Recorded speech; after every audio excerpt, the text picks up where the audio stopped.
আর তারা সমবয়সী, দুজনের বয়সী 10-12 বছরের মধ্যে। ওই ছেলেটি তার বন্ধু এবং তারা একই সাথে একটি দাওয়াত খায়, একটি আকিকার অনুষ্ঠানে দাওয়াতে ছিল। সেখান থেকে আসার পথে এই দুইজনই হচ্ছে মোবাইলে ভিডিও গেমস খেলে। তো যে ছেলেটি মারা গেছে তার একটি ফোন আছে, তার বাবা তাকে একটি দামি ফোন কিনে দিয়েছিল, স্মার্টফোন। তো ওই ফোনে ভিডিও গেমস খেলা নিয়ে দুই বন্ধুর মধ্যে ঝগড়া, এবং সেটি সূত্র ধরেই একজন আরেকজনকে মাথায় ইটের টুকরা দিয়ে আঘাত করে, এবং ফলে ওই ছেলেটি যে আবির, সে মারা যায়। পরে আমরা রাত্রে আনুমানিক 3টা থেকে 4টা এই সময়ের মধ্যে আসামিকে গ্রেপ্তার করি। মোবাইলটাও তার কাছ থেকে পাওয়া গেছে এবং উনিও স্বীকার করেছেন। বাসা থেকে একজন ছিল? না, এখন পর্যন্ত আমাদের যে তদন্ত, সেখানে আমরা এখন পর্যন্ত অন্য কারো পাচ্ছি না। বাট আসলে তদন্ত এখনো চলমান আছে, যেহেতু মাত্র 12 ঘন্টা 16 ঘন্টা পার হয়েছে। আমরা এখনো আমাদের তদন্ত চলমান রেখেছি, যদি কেউ থাকে অবশ্যই পাওয়া যাবে। তবে আমাদের এখন পর্যন্ত প্রাথমিক যে তদন্তে যেটা আমরা পাচ্ছি, যে অন্য কেউ ছিল না, ও একাই ছিল। ওই স্থানীয়দের দাবি যে এর সাথে বড় কেউ জড়িত আছে।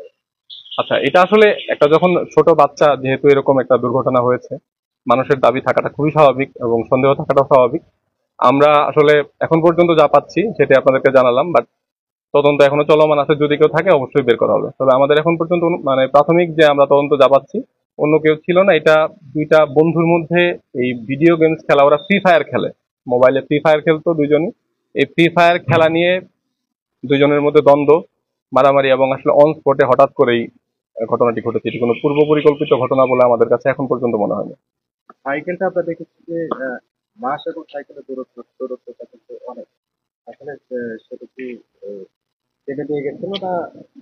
না, না, না, যে ছেলেটাকে আমরা অ্যারেস্ট করেছি, ওর বক্তব্য অনুযায়ী যেখানে বডিটা ছিল ঘটনা ওখানেই, সাইকেলটা দূরেই ছিল, সাইকেলটা ওটা দূরেই রেখেছিল। আমার মনে হয় যে তদন্তের স্বার্থে আসলে আমরা আর ডিটেলস আপনাদেরকে না বলে, যেহেতু খুবই অল্প সময় পার হয়েছে এবং আমরা এখনো মানে অনুসন্ধান চালাচ্ছি, আমাদের তদন্ত থেমে নেই।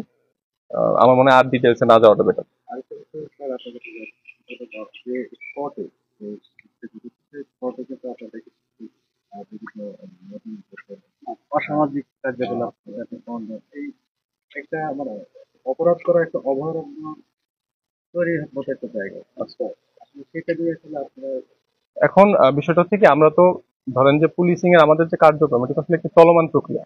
তো এরকম আমরা কিন্তু নিয়মিত ভাবেই বিভিন্ন জায়গায় অভিযান চালাই, ওই জায়গাও তার বাইরে না।